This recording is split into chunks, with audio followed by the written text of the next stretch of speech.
দর্শক স্বাগত জানাচ্ছি টিভেন 24 নিউজ নেটওয়ার্কের নিয়মিত আয়োজন ডিভিউজ অনুষ্ঠানে আপনাদের সাথে আছি আমি ইহসান জুয়েল।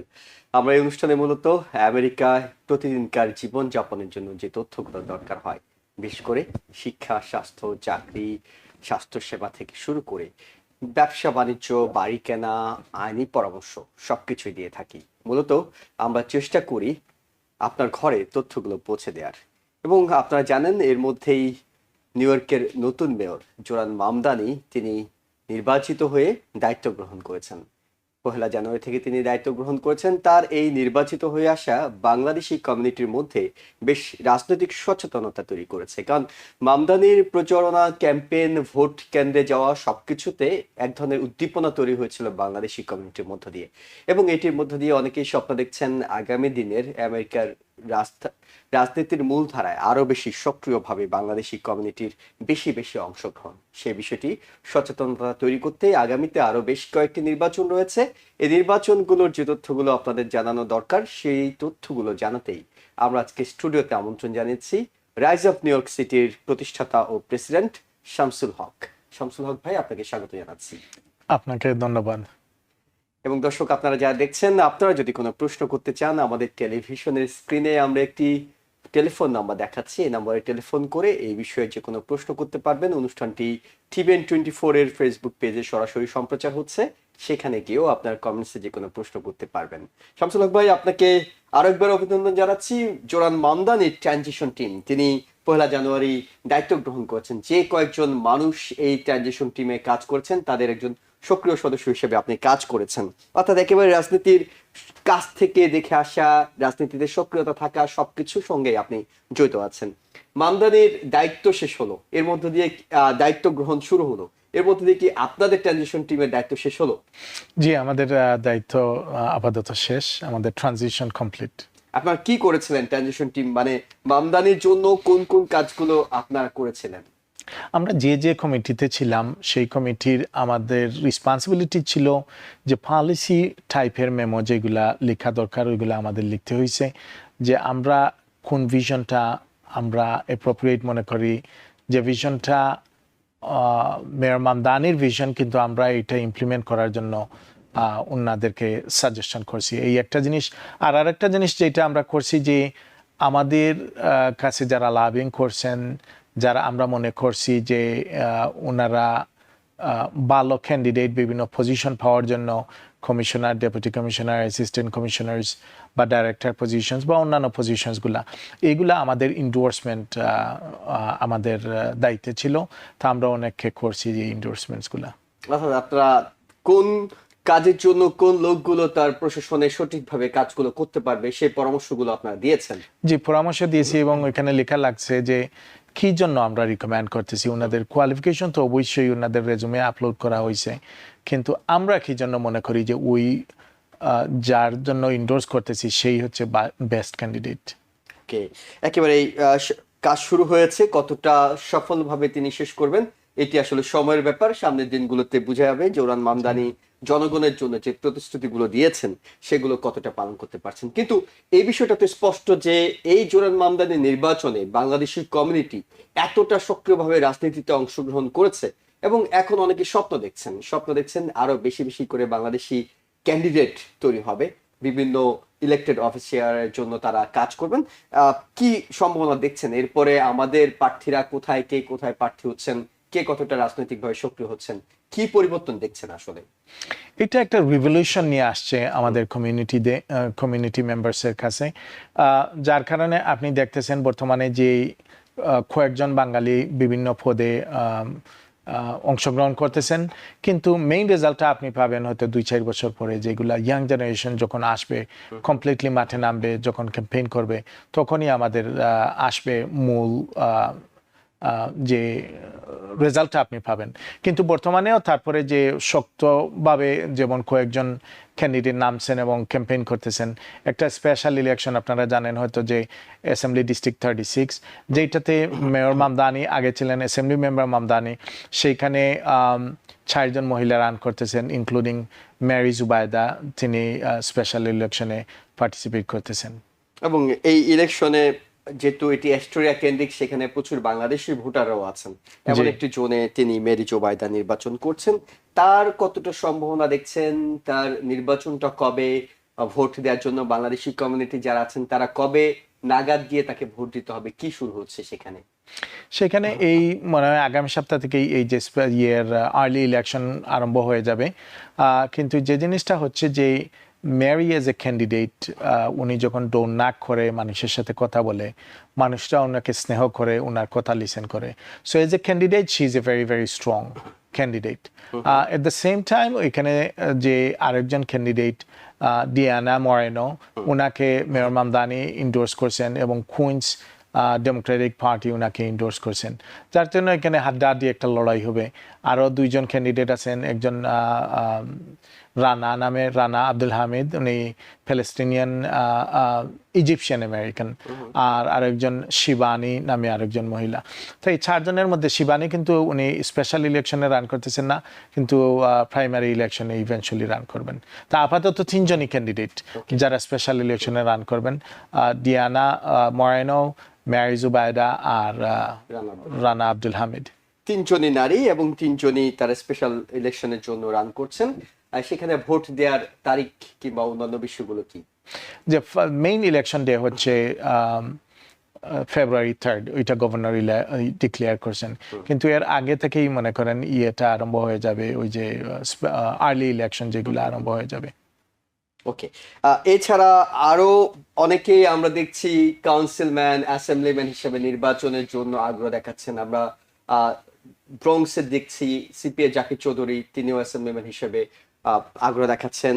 হিলসাইডের দিকে বেশ কয়েকজন বাংলাদেশি তারা আগ্রহ দেখাচ্ছেন। এমনকি জ্যাকসন হাইটস কেন্দ্রিক বাংলাদেশিরা নির্বাচনে আগামী দিনে হয়তো এগিয়ে আসার আগ্রহ দেখাচ্ছেন। এর বাইরে গিয়ে যে নির্বাচনগুলো আছে, অর্থাৎ গভর্নর ইলেকশন আছে, আমরা জানি লেফটেন্যান্ট গভর্নর থেকে শুরু করে, সেই ইলেকশনের চিত্রটা কি? কবে নাগাদ সেই ইলেকশনের প্রাইমারি শুরু হবে? কবে নাগাদ চূড়ান্ত নির্বাচন? কারা প্রার্থী হচ্ছেন? আমাদের আসলে বাংলাদেশি কমিউনিটি এই নির্বাচনে কিভাবে নিজেদেরকে এঙ্গেজ করতে পারি? সো আপনি যেভাবে বলছেন আমি সেভাবে বলি যে জাকির চৌধুরী ব্রঞ্জ থেকে রান করতেছেন, উনিও ফাইট দেওয়ার জন্য কমিউনিটিরা ওনাকে সাহায্য করতেছে, এবং আমি বিশ্বাস করি যে ইভেন্চুয়ালি আরও কমিউনিটি মেম্বার্সরা আসবে। কারণ আমাদের এই যারা ফাইট করতেছেন, মেরি জুবাইদা বলেন বা জাকির চৌধুরী বলেন বা মাহতাব খান বলেন, হ্যাঁ, এরা সবাই, এবং ওইখানে স্টেট সেনেটর ইলেকশনে পরে আসতেছি, এরা সবাই এই একটাই হচ্ছে যে আমাদের প্রতিনিধি নাই এই এরিয়াগুলোতে, আমাদের কোনো commissioner, deputy commissioner, assistant commissioners নাই, আমাদের কমিউনিটি অর্গানাইজেশনসগুলো কোনো পয়সা পায় না।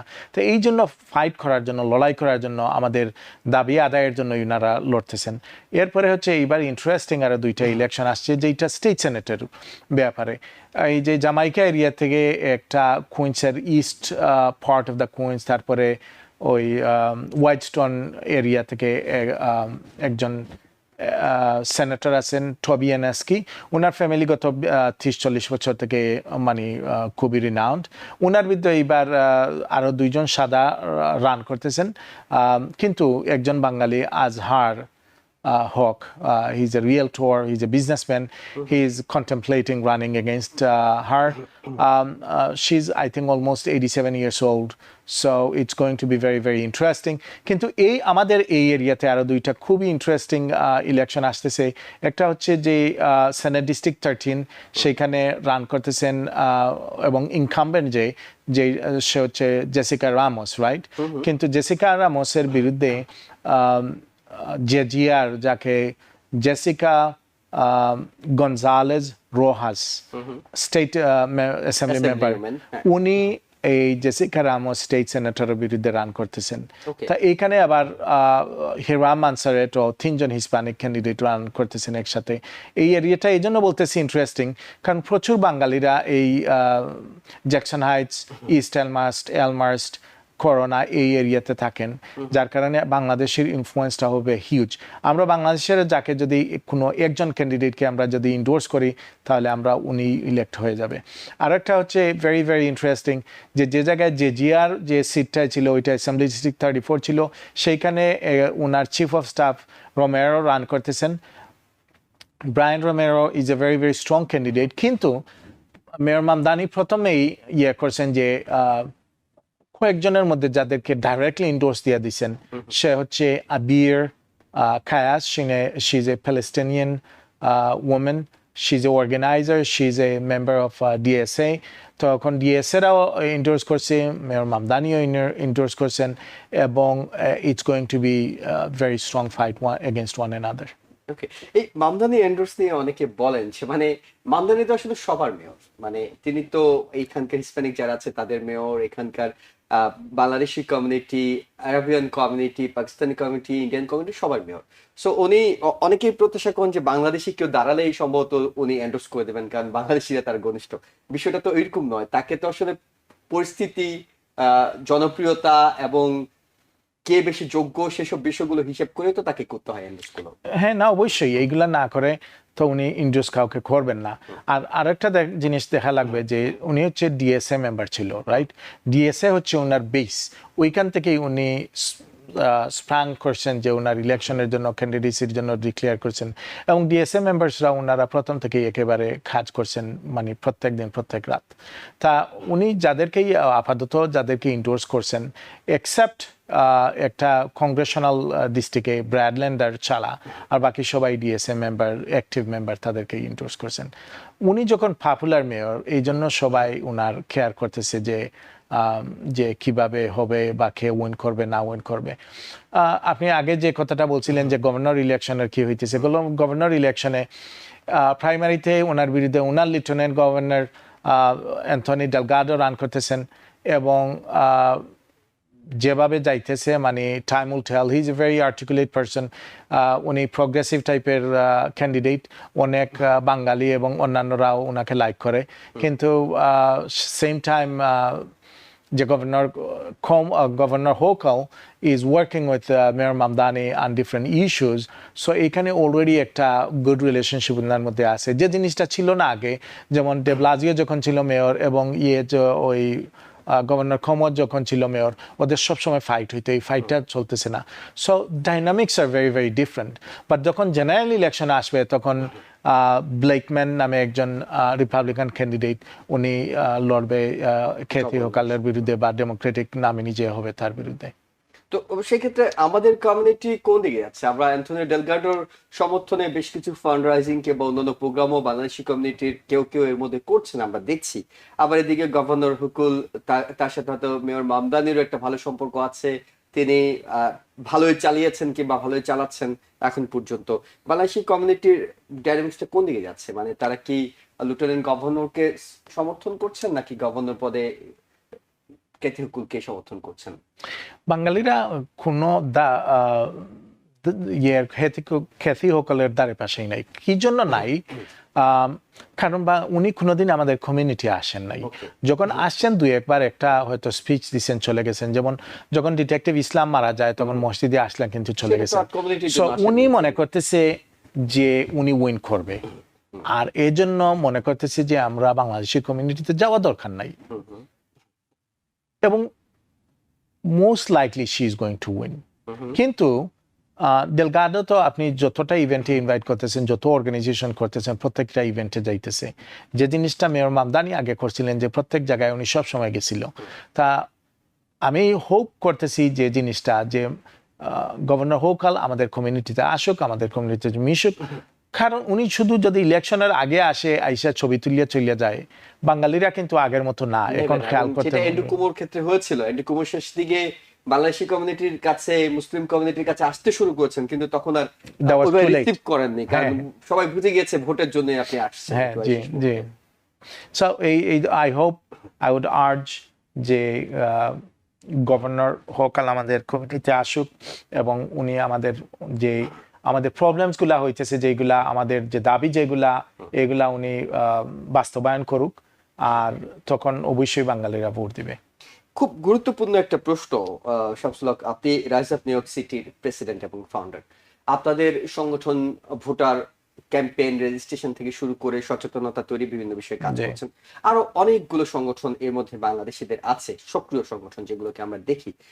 আমরা যদি নিউ আমেরিকান ডেমোক্রেটিক ক্লাবের কথা বলি, আমরা যদি বাংলাদেশ সোসাইটির কথা বলি, বাংলাদেশ আমেরিকান অ্যাডভোকেসি গ্রুপ বলি, বিভিন্ন সংগঠনই তো কাজ করছে। এসএল এর মতো একটা সংগঠন আছে যেখানে ন্যাশনাল প্রেসিডেন্ট এবং ন্যাশনাল সেক্রেটারি তারা খুব সক্রিয় আছেন।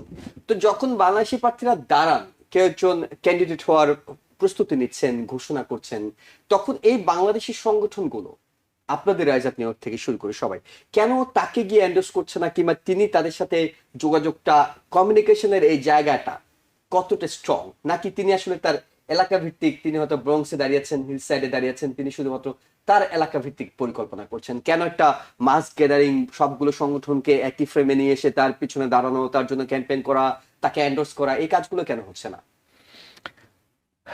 যে মেরি জুবাইদার ব্যাপারে আমি বলি, অনেক সংগঠনগুলা ইন্ডোর্স করছেন এবং করবেন আরো, এবং বাংলাদেশিরা ওনার পাশে দাঁড়াইছেন।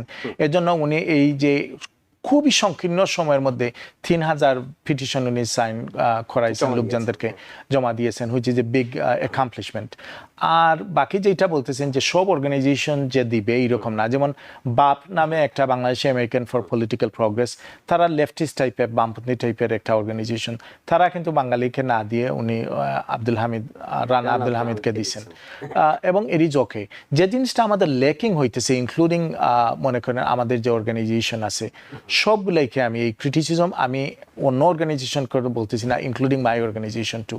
আমরা যে অর্গানাইজেশনগুলো করি, আমাদের শুধু বছরে কি একটা অনুষ্ঠান করেই আমাদের শেষ হয়ে যায়, যে বছরে আমাদের কাছে একজন লোক আসলো, ছবি তুললো, আমরা হা হা বললাম যে খুবই ভালো মানুষ হয়ে গেছে, এই that's it? This is our relationship with the political candidates and politicians? If that is the relationship, then it's not good, it has to be improved. How do we improve? One, আমাদের এই যে ওনাদেরকে যখন আসবে তখন তো সমস্ত বছর ওনাদেরকে we have to hold them accountable. যে জিনিসগুলো আমাদের বাংলাদেশি কমিউনিটির জন্য করার কথা, প্রতিশ্রুতি দেওয়া দরকার, এগুলা দেওয়া এবং মেক শিওর যারা ওরা অ্যাকমপ্লিশ করে। আরেকটা জিনিস ওনারা হচ্ছে, আমরা অনেক সময় করি কি যে কোনো কেউ যদি রান করে আমরা অনেক টাকা তুলে দেই, পয়সা দেই, রাইট? কিন্তু দেওয়ার পরে আর ওই কমিউনিকেশনটা আমাদের ল্যাক হয়ে যায়। তা এই যাতে এই ল্যাক অফ কমিউনিকেশন না হয়, এটার জন্য আমরা আরো কাজ করা লাগবে, আরো কাজ করা লাগবে। যেমন একটা অর্গানাইজেশন ইন্ডোর্স দিল একজন ক্যান্ডিডেটকে, কিন্তু ওরা এক্সপেক্ট করে, যেমন ডিএসএ বা ড্রাম আছে বা অন্যান্য অর্গানাইজেশনস আছে, যারা করবে কি ওরা ওদের যে সোলজার্স যে যারা আছে, যারা ভলান্টিয়ার্স আছে, তারা মাঠে নামবে, ডোনাক করবে, ফোন কল করবে। আমরা কি আমাদের যে অর্গানাইজেশনসগুলো আছে আমরা এগুলো করতেছি? আর যদি না করে থাকি তাহলে কেন না? আর যদি আমরা না করি তাহলে তো আমরা এই রেজাল্টটা পাবো না। শুধু একটা endorsement means nothing, it just there is no how there is মৌখিক কথা ছাড়া যে আপনাদের যে জায়গায় আপনি একজনকে আর 10 জনকেই দেন, আমাদের অর্গানাইজেশনগুলো খেয়াল রাখা লাগবে। আমরা যদি একজনকে ইন্ডোর্স তো করি তাহলে ওনাকে ফান্ড রেজ করা লাগবে, ওনার জন্য আমাদের বুথস অন দ্য গ্রাউন্ড থাকা লাগবে। তো সেটা হচ্ছে না কেন? মানে এই প্রার্থী যারা, তারা কি আসছে না এই সংগঠনগুলোর কাছে, নাকি এই সংগঠনগুলো মনে করছে আমাদের এন্ডোর্সমেন্টের তেমন কোনো গুরুত্ব নেই, তাই আমরা এন্ডোর্সমেন্ট করে কোনো লাভ নেই? না, এটা না, আসলে এটা হচ্ছে আমাদের জানার অভাব। যে মনে করেন আমরা তো ওই লাইন থেকে এখনো আসি নাই, ওই লেভেলে আমরা এখনো যাই নাই, এবং এইটাই আমাদের যাওয়া দরকার। যে আমরা যে সংগঠনগুলা করি, এই একটা দুইটা অনুষ্ঠানের মাধ্যমে আমাদের সংকীর্ণ, যেমন আমরা সমস্ত বছর, যেমন rise up in new York কথা বলি, আমরা সমস্ত বছর কয়েকটা বিভিন্ন জায়গায় আমরা ভোটার রেজিস্ট্রেশন করছি। আমাদের গোল ছিল যে to increase voter registration and voter participation. এবং আপনারা দেখছেন আমরা কম বেশি, আমরা সবসময় মাঠে আপনারা পাইছেন, সমস্ত সামারে যখন ওয়েদার ভালো ছিল আমরা করছি। কিন্তু অন্যান্য অনেক অর্গানাইজেশন করে নাই, দুই একটা অর্গানাইজেশন দুই একদিন করছে, ছবি তুলছে, দ্যাটস ইট। কিন্তু আমাদের নেক্সট স্টেপ হচ্ছে শুধু ভোটার রেজিস্ট্রেশন না, how do we keep the voters engaged? This is one. The second thing is the organizationের মধ্যে থেকে আমাদের যে volunteers, তারা যখন আমরা ইন্ডোর্স করবো ওদেরকে কথা বলে যে আমরা এই 5 দিন বা এই 7 দিন বা এই 10 দিন বা এই 3 দিন আমরা মাঠে নামবো এবং আমরা ডোর নাক করবো বা ফোন কল করবো বা ক্যাম্পাস করবো, সাবওয়েতে হোক আর বাস স্টেশন হোক বা সুপার মার্কেট হোক, জায়গায়। এই জিনিসটা আমাদের জানা নেই, আমরা ওই লেভেলে এখনো যাই নাই। এবং মেয়র মামদানি তো আমাদের শিখিয়ে গেছেন যে নির্বাচন করার জন্য ভলান্টিয়ারদের ভূমিকা কত গুরুত্বপূর্ণ, এবং এই ভলান্টিয়ার একটা টিম গঠন করা। আমরা কি আমাদের কমিউনিটির মধ্যে আমাদের বাচ্চারা আছে, স্কুলে যাচ্ছে, কলেজে যাচ্ছে, তারা হয়তো সচেতন হচ্ছে রাজনৈতিকভাবে, তাদের মধ্য থেকে একটা ভলান্টিয়ার টিম তৈরি করা, যখনই যে ক্যান্ডিডেট দাঁড়াবেন তার পক্ষে তারা কাজ করবেন কমিউনিটির স্বার্থে, এরকম কোনো পরিকল্পনা যারা আছেন সংগঠনগুলো তারা মিলে কখনো কি করবেন না? করা উচিত। আর যদি আমরা না করি তাহলে next generation will do it. কারণ এইবার হইতেছে কি যে অনেক ক্যান্ডিডেটসরা, অনেক যারা এই পলিটিক্যাল অ্যানালিসিসগুলো করে, তারা শুধু আমাদের যে সিনিয়র পপুলেশন যারা আছে, বাংলাদেশি কমিউনিটির লিডার, এদের ইনথুজিয়াজম শুধু দেখে নাই, ওরা বাংলাদেশের ইভেন ইয়াং জেনারেশন যারা আছে ওরা ভলান্টিয়ার করছে 1 বার 2 বার 3 বার 10 বার 15 বার 20 বার। এবং এই যে যারা করতেছে, যারা ওরা অলরেডি শিখতেছে। যেমন আমি একজন ছেলেকে চিনি, নাম ওয়াহি রেজা। ওয়াহি রেজা উনি টিম লিডার ছিল এই জ্যাকসনাইট এরিয়াতে। যখন ভলান্টিয়ারে আসতো তখন উনি ডিপ্লয় করতো। ইয়াং ছেলে, he is maybe 16 years old, but he was deploying all the volunteers into different locations. আর একজন আছে, ওনার নাম জানি না, উনি মেয়র মামদানি ওনাকে রিকগনাইজ করছে, 15 years old, কিন্তু এত বেশি ভলান্টিয়ার করছে যে ওরা একটা নেম রিকগনিশন সমস্ত নিউ ইয়র্ক সিটিতে ক্রিয়েট করছে। এবং আমাদের ভবিষ্যৎ জেনারেশনে এইরকম অনেক আছে যারা এই দিকে জিগিয়ে দিতেছে। সো আমরা অনেক সময় শিখি বয়স্ক যাদের কাছ থেকে, কিন্তু আমরা অনেক সময় শিখা দরকার যারা ইয়াং জেনারেশন, তাদের কাছ থেকেও আমাদের শিখা দরকার। একেবারে শেষ প্রশ্নটি আপনার কাছে করতে চাই, মেরি জোবাইদা তার এই নির্বাচন কতটা বাংলাদেশি কমিউনিটির পাশে গিয়ে দাঁড়াচ্ছে, কতটা, যেহেতু অনেকে হতাশ হয়েছেন মেয়র মামদানি তাকে এন্ডোর্স না করে যখন জানাকি করেছেন, তো সেক্ষেত্রে তার জন্য আসলে শেষ মুহূর্তে সংগঠনগুলো কি করা উচিত, কমিউনিটির কি করা উচিত? আমার মনে হয় যে যত সংগঠনগুলো আছে, যে লাস্টে 10 দিন যে প্রাইমারি ইলেকশন হবে, প্রত্যেক অর্গানাইজেশন যদি 2 জন 5 জন 10 জন কইরান নামে মাঠে নামতে পারেন এবং ডোন না করতে পারেন, তাহলে একটা পজিটিভ রেজাল্ট আসবে আমাদের ফেভারে। অনেক ধন্যবাদ শামসুল হক। আমরা মোটামুটি একটা ধারণা দেওয়ার চেষ্টা করেছি দর্শকদেরকে যে সামনে যে নির্বাচনগুলো আছে সেগুলোতে যারা যারা রাজনৈতিকভাবে সক্রিয়, রাজনৈতিকভাবে সচেতন, রাজনৈতিক খোঁজ খবর রাখেন এবং রাজনীতিতে বাংলাদেশি কমিউনিটির সামনের দিনগুলোতে অংশগ্রহণ আরো বাড়ুক এমনটা প্রত্যাশা করেন, তাদের জন্য এক ধরনের হয়তো তথ্য, নির্দেশনা, পরামর্শ সবকিছু যোগ হতে পারে আজকের এই আলোচনা থেকে। শামসুল হক, আপনাকে আবারও ধন্যবাদ জানাচ্ছি এবং দর্শক, আমরা একটা ছোট্ট বিরতিতে যাচ্ছি, বিরতির পর ফিরে অন্য বিষয়ে কথা বলবো, আমাদের সঙ্গে থাকুন।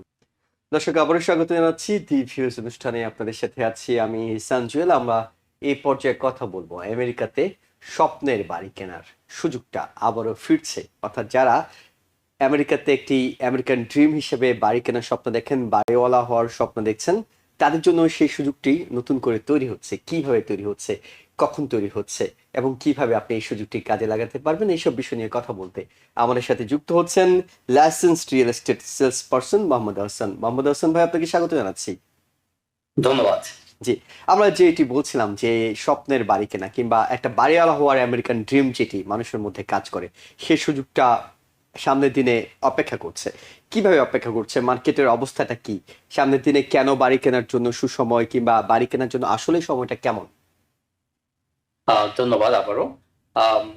যে বিষয়টা আমরা যেটা দেখতে পাচ্ছি সেটা হলো যে এখন কিন্তু মর্টগেজ ইন্টারেস্ট রেট যেটা 30 ইয়ার্স সেটা বিলো 6%, যেটা আসলেই অসম্ভব ছিল বা আমরা ধারণা করতেছিলাম যে এটা আসলে সহসা এত কমবে না। যেটা 2023-এর পরে এটাই লোয়েস্ট, এবং গত বছর একই টাইমে যেটা মোর দেন 7%-এর উপরে ছিল। তো এটা একটা ভালো খবর বায়ারদের জন্য। আর আমরা আজকের আমাদের যে বিষয় সেটা হলো যে আমেরিকান যে ড্রিম, যে হোম ওনারশিপ, যেটা আবার ব্যাক টু আবার সেই সুযোগ আসছে।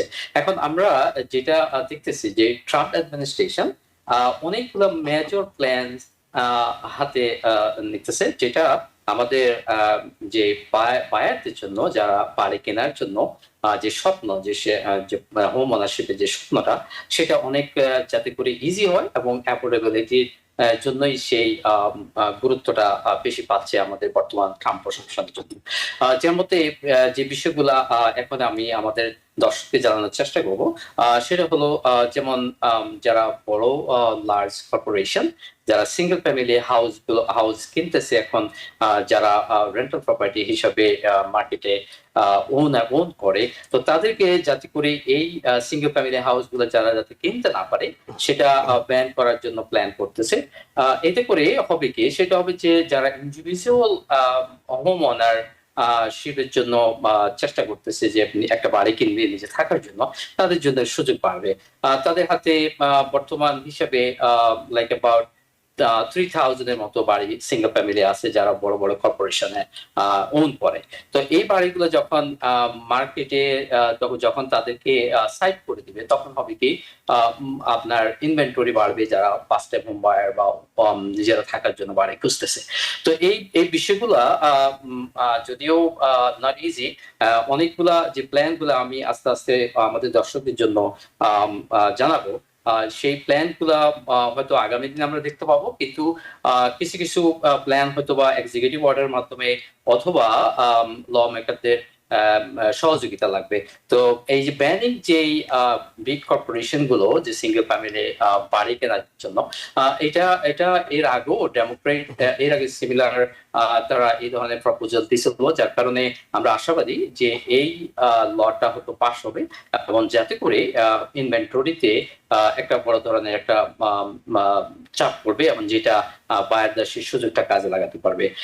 এরপরে যে রিসেন্ট যে ইন্টারেস্ট রেটটা যেটা আমরা সবাই জানি, যদিও সরাসরি গভর্নমেন্ট সরাসরি ইন্টারেস্ট রেটটাকে ডিসাইড করে না, কিন্তু সরকারের নানান রকমের প্ল্যানিং এর কারণে যেটা ইন্টারেস্ট রেট মার্কেটে এফেক্ট করে। যেমন লাইক কয়েকদিন আগে আমাদের ট্রাম্প প্রশাসন যেটা ডিক্লেয়ার করলো সেটা হলো যে তারা প্রায় $200 বিলিয়ন মর্টগেজ বন্ড কিনতেছে, যার কারণে যেটা সরাসরি না কিনলে হয়তো বা যেটা তারা করবে সেটা হলো যে গভর্নমেন্ট স্পন্সর যে অর্গানাইজেশন গুলো আছে ফেনিমে এবং ফ্রেডি ম্যাক, তাদের মাধ্যমে যেটা সেই বন্ড গুলা কিনবে এবং এই বন্ড গুলা কেনার পরে যে মার্কেটে ইন্টারেস্ট রেটের উপর এফেক্ট করবে এবং যাতে করে ইন্টারেস্ট রেটটা আরো কমবে। আর আরো নানান রকমের প্ল্যান তারা নিচ্ছে, যেমন ধরেন তারা চিন্তা করতেছে যে যদি এফোর্ডেবল মর্টগেজ যেটা অ্যাপ্লাই করা যায়, যেটা হয়তো আমেরিকাতে এখনো শুরু হয় না, যেটা কানাডাতে আছে। এফোর্ডেবল মর্টগেজটা হলে কি হবে? এফোর্ডেবল মর্টগেজটা হলে আমাদের অনেক হোম ওনার আছে যারা বছরের পর বছর বাড়িতে আছে এবং অনেক ইকুইটি নিয়ে বসে আছে, হয়তোবা তাদের ইন্টারেস্ট রেট কোন এক সময় 3.54 অথবা বিলো 5 এরকম ছিল। এখন তারা যখন রিলোকেট হয় হয়তোবা আরেকটা বাড়ি কিনতে যাচ্ছে, তো সেক্ষেত্রে তাদের যে বিষয়টা তারা চিন্তা করে সেটা হলো যে তাদেরকে এখন বাড়ি কিনতে গেলে তাদেরকে যে কারেন্ট মার্কেট রেটটা হাইয়ার হবে, যার কারণে তারা তাদের এই যে আগের যে রেট আছে সেই রেট নিয়ে ইকুইটি নিয়ে বসে আছে। কিন্তু পোর্টেবল মর্টগেজের সেটা যদি গভর্নমেন্ট অ্যালাউ করে, তাহলে হবে কি আপনাকে দুইটা মর্টগেজ নিতে হবে না। আপনি যে বাড়িতে আছেন যেই ইন্টারেস্ট রেটে, যদি সেটা 4% হয়, আপনি সেম ইন্টারেস্ট রেটে আপনি আর একটা বাড়ি কিনতে পারবেন। এবং যে বাড়িটা আপনি কিনতেছেন সেটা যদি আপনার কারেন্ট যে ইকুইটি সেটা থেকে বেশি হয়, তাহলে দেখা যাবে যে আপনার যে কারেন্ট যে প্রাইস যে বাড়ি যে ভ্যালু সেটা থেকে যদি বেশি হয়, তাহলে হয়তো আপনাকে এডিশনাল ফাইন্যান্সিং করতে হতে পারে। বাট যে সুবিধা হবে সেটা হলো এই যে হোম ওনাররা large amount of home equity নিয়েই তাদের যে বাড়িগুলো নিয়ে তারা হোল্ড করতেছে, এই বাড়িগুলো কিন্তু মার্কেটে আসতেছে না। যদি সেই সুযোগটা কাজে আসে, তখন দেখা যাবে যে বড় এক অ্যামাউন্টের বাড়ি আবার কিন্তু মার্কেটে আসবে। তাতে করে হবে কি, সেটা মার্কেটটাকে প্রভাব বিস্তার করবে এবং ইনভেন্টরিতে বড় ধরনের একটা সুযোগ আসবে, যেটা সব সুযোগেই কাজে আসবে, যেটা বায়ারদের জন্য, এবং যেটার সবচেয়ে যে ফোকাসটা বর্তমান গভর্নমেন্টের সেটা হলো যে হোম ওনারশিপটাকে কিভাবে ইজিয়ার করা যায় এবং সুযোগটা আরো বাড়ানো যায় এবং মানুষের যে বাইং যে অ্যাফোর্ডেবিলিটি, যেটা অ্যাফোর্ডেবল হাউজিং, যেটা মানুষের সাথে সহজে এবং মানুষ যাতে অ্যাফোর্ড করতে পারে, সেই দৃষ্টিকোণ থেকে এই প্ল্যান গুলা নেওয়া হচ্ছে। যেমন ধরেন আরো বেশ কিছু প্ল্যান আছে, যেমন আপনার যাতে করে রিটায়ারমেন্ট প্ল্যান থেকে অথবা কলেজ বা যে কলেজের জন্য যে ফান্ড রিজার্ভ করা হয় সেখান থেকে যাতে করে ফান্ডটা ডাউন পেমেন্ট হিসেবে ইউজ করতে পারে।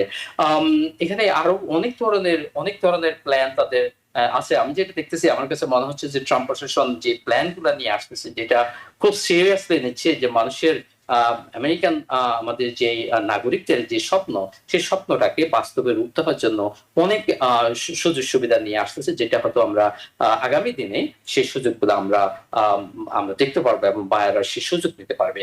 আপনার আরো অনেক কিছু প্ল্যান আছে, যেটা যেমন ধরেন আরো একটা চিন্তা আছে, সেটা হলো যে যেমন ক্রেডিট কার্ডের এই যে ইন্টারেস্ট রেটটা, যদিও সেটা সরাসরি রিয়েল এস্টেটে এফেক্ট না করলেও মানুষের অ্যাফোর্ডেবিলিটিতে সেটা সাপোর্ট করবে।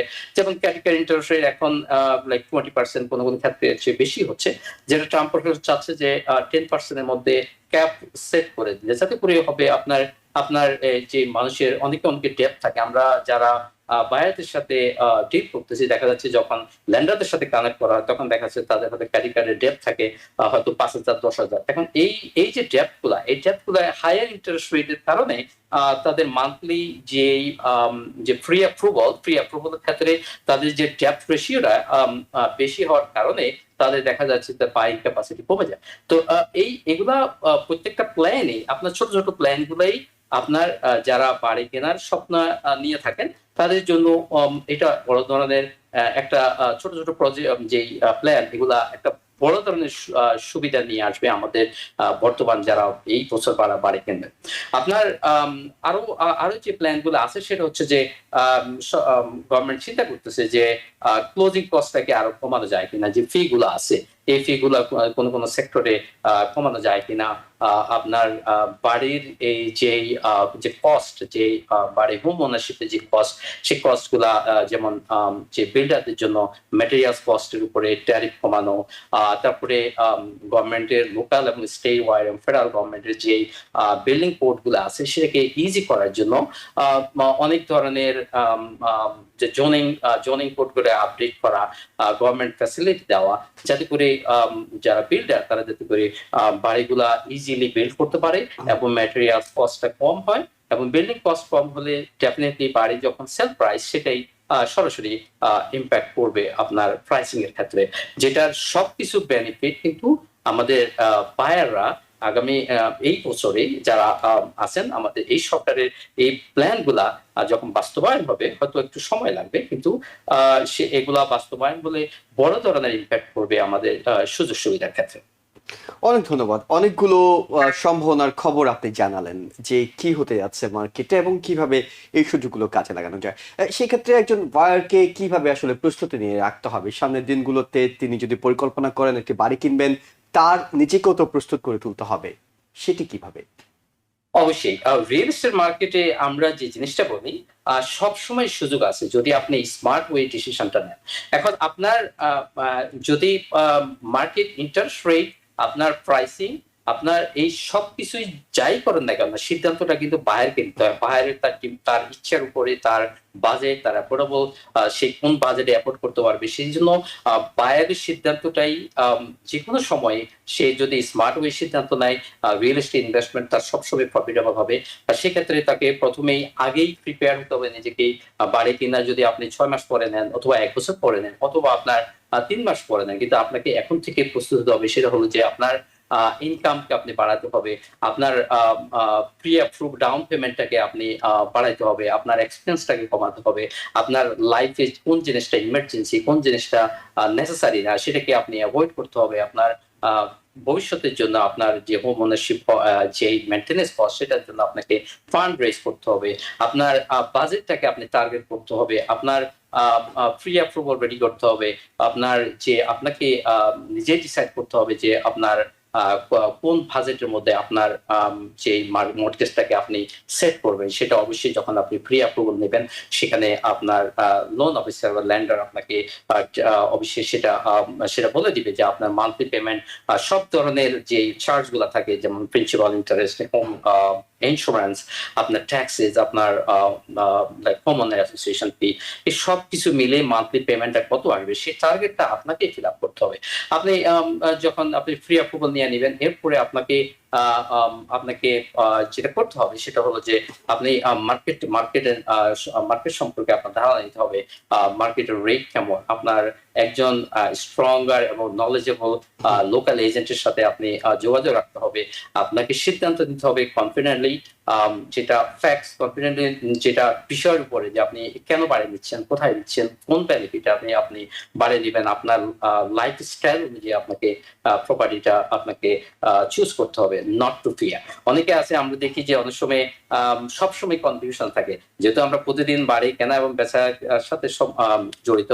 তো দেখা যাচ্ছে যে অনেক ভাইয়ের আছে সবসময় সিদ্ধান্ত নিতে ওনারা ভয় পায়, এবং সেই নিজেদের সেই কনফিডেন্সের লেভেলটা একটু কম থাকার কারণে দেখা যাচ্ছে যে ওনারা এমনও আছে, দেখা যায় কোনো কোনো ভাইয়ার হয়তো বা 1 বছর ধরে ঘুরতেছে, সবসময় খালি ভাবে, সিদ্ধান্ত নিতে লাইক সক্ষমতা থাকে না। বাট আমি বলবো আপনারা যদি বাড়িতে রিয়েল এস্টেট মার্কেটে আপনাকে যদি ইনভেস্ট করেন, সেটা আপনার প্রাইমারি হোক আর ইনভেস্টমেন্ট প্রপার্টি হোক, ডেফিনেটলি আপনার ডিমান্ড, আপনার চাহিদা, আপনার লাইফস্টাইল, আপনার আপনাকে আপনার কনফিডেন্টলি সিদ্ধান্ত নিতে হবে এবং সঠিক সময়ে সঠিক সিদ্ধান্ত নিতে হবে। ওকে, আমাদের একজন দর্শক তিনি ফেসবুকে আপনার কাছে একটি প্রশ্ন করেছেন, যারা আরিফা। তিনি বলছেন যে আমি নিউ ইয়র্কে একটি বাড়ি কিনতে চাই, ওয়ান ফ্যামিলি হাউস। সেক্ষেত্রে উনি জানতে চান সিওপিএ, কোপা ল, সেটি কি এখানে এই ওয়ান ফ্যামিলি হাউসের জন্য অ্যাপ্লাইড হবে কিনা। এবং দ্বিতীয় যে কোশ্চেন করছেন, তার ক্রেডিট স্কোর 720, তিনি W2 কাজ করেন, তিনি ফার্স্ট টাইম হোম বায়ার হিসেবে 3.5% ডাউন পেমেন্ট দিতে পারবেন। তিনি জানতে চান তিনি কি কস্টটা কি তিনি কভার করতে পারবেন কিনা। এখন দেখেন, আমরা হলাম licence real estate sales person, আমরা হলাম লাইক পুরো ট্রানজেকশনে কোঅর্ডিনেটর, বাড়ি দেখা, বাড়ি ক্লোজিং করা, বাড়ির বায়ারদেরকে বাড়ি বুঝিয়ে দেওয়া, আমরা সেই দায়িত্বটা পালন করি। কিন্তু ফাইন্যান্সের ক্ষেত্রে সেটা আমরা যেহেতু লাইসেন্স মর্টগেজ অফিসার না, যার জন্য আমাদের সেই বিষয়ে গাইডলাইন দেওয়া, পরামর্শ দেওয়া, আইনগত সীমাবদ্ধতা থাকে। তবে একজন বায়ার যেটা বেসিক ইনফরমেশন, সেটা হলো একজন বায়ার যে সে নাকি 3.5% ডাউন পেমেন্টে কোয়ালিফাইড হবে, নাকি 3%, নাকি 20%, নাকি 30%, এই সব কিছুই ডিপেন্ড করবে আপনার আপনার ক্রেডিট স্কোর, আপনার ইনকাম, আপনার রিজার্ভ মানি, আপনার ইনকাম টু ডেট রেশিও। তার মানে হলো আপনি কত টাকা ইনকাম করতেছেন এবং আপনার মান্থলি এক্সপেন্স কত, এই এই সব কিছু মিলেই আপনার আপনার বাজেট। এখন আপনি যদি লেটস সে আপনি এখন $200,000 বাড়ি কিনতেছেন, সেক্ষেত্রে হয়তো আপনার 3.5% ডাউন পেমেন্টে আপনি কোয়ালিফাই হতে পারে। এখন যদি আপনার ইনকাম লো থাকে, আপনি যদি 500,000 বাড়ি খোঁজেন, তাহলে কিন্তু আপনি 3.5% হবে না, সেক্ষেত্রে আপনাকে 20%, 30% হতে পারে। এই সব কিছু বিষয়ে আমি ক্লোজিং কস্টটা সম্পর্কে জানতে চাচ্ছেন, ক্লোজিং কস্টটা কত হতে পারে যদি তার ক্রেডিট স্কোর 720 এবং W2 তিনি থাকেন তাহলে। এখন যে বিষয়টা আমি আপনার মাধ্যমে দর্শকদের জানাতে চাই, আমার যে ভাই অথবা মনে যে প্রশ্নটা আমার জন্য করছেন, এটা সরাসরি একজন লোন অফিসারের গাইডলাইনের মধ্যে পড়ে, যেটা আমার এজ রিয়েল সেলস পারসন হিসেবে ল্যান্ডিং বিষয়ে পরামর্শ দেওয়া, এটা আইনগত সীমাবদ্ধ থাকে।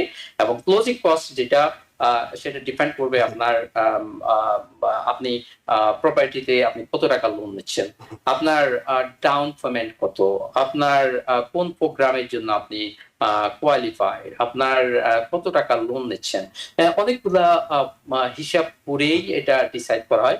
আমি আবারও জানাচ্ছি যে আপনি যদি কোনো সমস্যা নেই, আমাদের এই অনুষ্ঠানে আমাদের লোন অফিসারও আসেন, আমরা নিঃসন্দেহে উত্তরটি সেদিন যদি দর্শক প্রশ্নটি করেন আমরা উত্তরটি খুঁজে দেওয়ার চেষ্টা করব। একজন দর্শক আছেন টেলিফোনে, প্রশ্ন নিয়ে অপেক্ষা করছেন, তার প্রশ্নটি আমরা নিতে চাই। দর্শক, আপনি প্রশ্নটি করুন।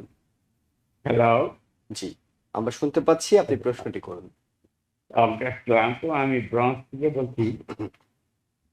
যে আমার প্রশ্ন হলো, আমি 1 বছর আগে আমি এই যে পুরো দিচ্ছি 5% ডাউন পেমেন্ট দিয়ে আমি কন্ট্রাক্ট সাইন করছি, এখন পর্যন্ত আমাদের ঘুরাইতেছে, আমি কি করতে পারি? আপনি কি কোনো প্রশ্ন করতে চান আহসান ভাই তাকে? আপনি আপনি কি আরেকবার একটু বলবেন? সরি। তিনি 1 বছর ধরে 5% ডাউন পেমেন্ট দিয়ে একটা কন্ট্রাক্ট সাইন করেছেন, কিন্তু তাকে ঘুরাচ্ছে। আপনাকে বাড়ি বুঝিয়ে দিচ্ছে না নাকি ভাই? হ্যাঁ, বাড়ি আমি নিজে দেখছি, আমি কন্ট্যাক্ট করছি লয়ার মাধ্যমে কন্ট্যাক্ট করছি, আমি 5% ডাউন দিচ্ছি, দিয়ে বসে আছি, 1 বছর ধরে আমাকে ঘুরাচ্ছে। জি, ওখানে আমি এখানে আপনার আমি কি কষ্টটা করতে পারি? বুঝতে পারছি। এই ধরনের সিচুয়েশন অনেক সময় হয়। এখন কথা হলো, আপনি যখন একটা বাড়িতে একটা অফার সাবমিট করবেন, অফার সাবমিটের মধ্যে আপনার অনেকগুলা টার্ম কন্ডিশন দেওয়া থাকে। এখন সেই টার্ম কন্ডিশনে আপনি বাড়িটা কত দামে কিনতেছেন, আপনার সেখানে আপনার ফাইন্যান্সিয়াল যে ইনফরমেশন থাকে, আপনি কত ডাউন পেমেন্ট দিচ্ছেন, আপনি সেটা কি ক্যাশে নিচ্ছেন নাকি মর্টগেজে নিচ্ছেন, আপনার সেটার যদি ক্যাশে হয় সেখানে টার্ম কন্ডিশন দেওয়া থাকে যে আপনার এক্সপেক্টেড ক্লোজিং ডেট কবে থাকে, কতদিন থাকে। এখন ধরেন আপনি হয়তো বা 5% না যেটাই নিচ্ছেন সেটা সে বিষয়টা ইম্পর্টেন্ট না। ইম্পর্টেন্ট হচ্ছে যে আপনি যখন প্রপার্টিটা যে কন্ট্রাক্ট অফারটা সাবমিট করছেন, ওখানে টাইম দেওয়া থাকে যে টার্গেটিং ক্লোজিং ডেট। এখন টার্গেটিং ক্লোজিং ডেটের ভিতরে যদি দুই পক্ষই কোন এক পক্ষ যদি রেডি না থাকে, আমি যদি বলি যে সেলার সাইড যদি আপনার যদি সে অন টাইমে সে রেডি না থাকে, তাকে সেলার সাইডে রেডি করতে হবে, তাকে টাইটেলটাকে আপডেট করতে হয়, তাকে সার্ভে রেডি করতে হয়, সে ডিপেন্ড করে আপনার সার্ভেটা অপশনাল। তো এখন সেলার যদি এই ডকুমেন্ট গুলা ক্লিন টাইটেল যদি প্রোভাইড না করতে পারে অন টাইম, তাহলে হবে কি আপনি বায়ার সাইড আপনার লোন যদি রেডি হয়, কিন্তু আপনি পুরোপুরি রেডি হতে পারছেন না, আপনার ব্যাংক আপনাকে ক্লিয়ার ক্লোজ দিবে না। তো সেই ক্ষেত্রে যদি বায়ার সেলার পর থাকে, সেলার যদি অন টাইমে এবং সেলার যদি অনেক সময় দেখা যায় টাইটেলে লিঙ্ক থাকে যেটা জাজমেন্ট থাকে, তো সেক্ষেত্রে কোনোভাবেই ক্লিন টাইটেল ইস্যু করা যাচ্ছে না। এখন ক্লিন টাইটেল ইস্যু যদি না করে, তাহলে আপনার টাইটেল ইন্স্যুরেন্স আপনি পাইতেছেন না এবং ব্যাংক আপনাকে সে প্রপার্টিতে লোন দেবে না। এখন যদি কোনোভাবে সেলার তার অন টাইমে ক্লিন টাইটেল ইস্যু করতে যদি ডিফল্ট হয়, সেই ক্ষেত্রে আপনার যদি অ্যাটর্নি থাকে, আপনার অ্যাটর্নি অবশ্যই অ্যাটর্নি পরামর্শ নেবেন, যে জিনিসটা করে অ্যাটর্নি টাইম অফ অ্যাবসেন্স দেওয়া থাকে। সেটা টাইম অফ অ্যাবসেন্স হয়তো 10 বিজনেস ডেজে দেওয়া থাকে। 10 বিজনেস ডেজের ভিতরে যদি তারা রেসপন্স না করে, তারা যদি রেডি না হয়, তাহলে আপনি সেই কন্ট্রাক্ট থেকে বের হয়ে যেতে পারবেন। এখন এই সবগুলা বিষয় দেখা থাকে যে আপনার কন্ট্রাক্টের মধ্যে আপনি কোন টার্ম কন্ডিশন, আমি যে জিনিসটা আপনাকে এখন বুঝালাম সেটা হলো যে নর্মাল প্রসেস। এখন আপনি যে কন্ট্রাক্টে সাইন দিছিলেন, সেই কন্ট্রাক্টে কোন টার্ম কন্ডিশন, এখন যদি আপনি দিয়ে থাকেন যে 1 ইয়ার, যে আমি 1 বছর পরে ক্লোজ করব, অথবা আপনি যদি ওই কন্ট্রাক্টে কোনো কন্ডিশনাল কন্ট্রাক্ট হয়, যেমন ধরেন অনেক সময় সেলার দেখা যাচ্ছে যে কন্ডিশনাল, যেমন ধরেন সে বলে যে আমি আরেকটা প্রপার্টি খুঁজতেছি অথবা আরেকটা বাড়ি আমি কিনতেছি, ওই বাড়িটা যদি আমি কিনি তখন যে আমি এই বাড়িটা সেল করব, এটা হলো কন্টিনজেন্সি। এখন ওটাকে বলে সেলফ কন্টিনজেন্সি। এখন আপনি যদি ওই ধরনের কোনো কন্ডিশনে সাইন করে থাকেন, তাহলে সেলার আপনাকে ঝুলাইতে পারবে এবং সেলার আপনি মানে এই বিষয়টির সমাধানের জন্য তিনি কি একজন রিয়েলটর নাকি একজন অ্যাটর্নির কাছে যাবেন? অবশ্যই অ্যাটর্নির কাছে যাবেন। আমরা অনেকটুকু পরিষ্কার হয়েছে। দর্শক নিশ্চয়ই আপনি বুঝতে পারছেন যে আপনার আসলে কন্ট্রাক্টটাতে কি ধরনের টার্মস এন্ড কন্ডিশন গুলো আছে, সেগুলো দেখেই আসলে আপনাকে পরামর্শটি দিতে হবে, এবং এই ক্ষেত্রে একজন অ্যাটর্নির সঙ্গে যদি আপনি কথা বলেন সেটি অনেক বেশি ভালো হবে। এবং মোহাম্মদ হাসান, আপনাকে অনেক বেশি ধন্যবাদ যে অনেকগুলো তথ্য আমরা পেয়েছি, বিশেষ করে বাড়ি কেনার জন্য যারা প্রস্তুতি নিচ্ছেন তাদের আগ্রহটা আপনার আলোচনা শোনার পর, পরামর্শ শোনার পর নিঃসন্দেহে আরেকটু বাড়বে এবং তারা বাড়ি কেনার জন্য প্রস্তুতি নিতে শুরু করবেন। আপনাকে গুরুত্বপূর্ণ তথ্যের জন্য অনেক ধন্যবাদ জানিয়ে শেষ করছি। দর্শক, এ ছিল আমাদের আজকের মতো। আগামীকাল আবারও দি ভিউজ অনুষ্ঠান দেখার আমন্ত্রণ জানিয়ে শেষ করছি। ভালো থাকবেন। টিবিএন 24 টেলিভিশন দেখতে আজই কল করুন 7187776556। লগ ইন করুন www.totalcablebd.com। নিউ ইয়র্ক থেকে সম্প্রচারিত টিবিএন 24 টেলিভিশন বিশ্বজুড়ে বাঙালির কণ্ঠস্বর।